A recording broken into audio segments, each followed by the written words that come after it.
क्या आप जानते हैं, जिस पुत्र को आज भगवान शिव सबसे अधिक प्रेम करते हैं, एक समय ऐसा भी आया था जब शिवजी ने उसी पुत्र का सिर काट दिया था।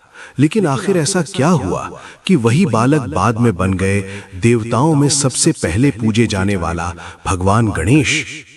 ये कहानी है शिव और गणेश के पहले आमने सामने की, जिसने पूरे ब्रह्मांड का इतिहास बदल दिया।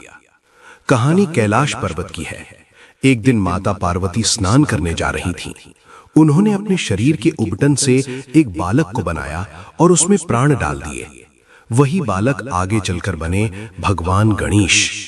माता पार्वती ने कहा, बेटा, मैं स्नान करने जा रही हूं। जब तक मैं वापस ना आऊं, किसी को भी अंदर मत आने देना। गणेश जी ने सिर झुकाकर आज्ञा मान ली। कुछ समय बाद कैलाश पर लौटे स्वयं भगवान शिव।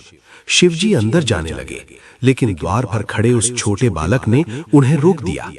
गणेश जी बोले, रुक जाइए, माता पार्वती की आज्ञा है, कोई भी अंदर नहीं जा सकता। शिवजी आश्चर्य में पड़ गए, क्योंकि उस बालक को पता ही नहीं था कि वो किसे रोक रहा है। शिवजी के गणों ने समझाने की कोशिश की, लेकिन गणेश जी अपनी जगह से नहीं हटे।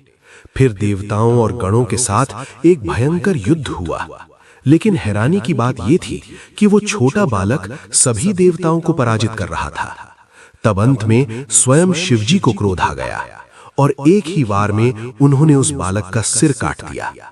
जब माता पार्वती बाहर आईं और उन्होंने अपने पुत्र का शरीर देखा, तो उनका क्रोध और दुख पूरे ब्रह्मांड को हिला देने वाला था। उन्होंने कहा, अगर मेरे पुत्र को जीवित नहीं किया गया तो मैं पूरी सृष्टि का विनाश कर दूंगी। तब शिवजी को अपनी भूल का एहसास हुआ। उन्होंने अपने गणों को आदेश दिया, जो उत्तर दिशा में पहला जीव मिले उसका सिर लेकर आओ। सबसे पहले मिला एक हाथी। उस हाथी का सिर लाकर शिवजी ने उस बालक के शरीर पर लगा दिया और उसी क्षण वो बालक जीवित हो उठा। तब शिवजी ने घोषणा की, आज से ये मेरा पुत्र है और देवताओं में सबसे पहले पूजे जाएंगे। इस तरह भगवान गणेश बन गए भगवान शिव के सबसे प्रिय पुत्र। और तभी से हर पूजा की शुरुआत गणेश वंदना से होती है। इस कहानी से हमें ये सीख मिलती है, कर्तव्य और आज्ञा का पालन देवताओं को भी प्रसन्न कर देता है।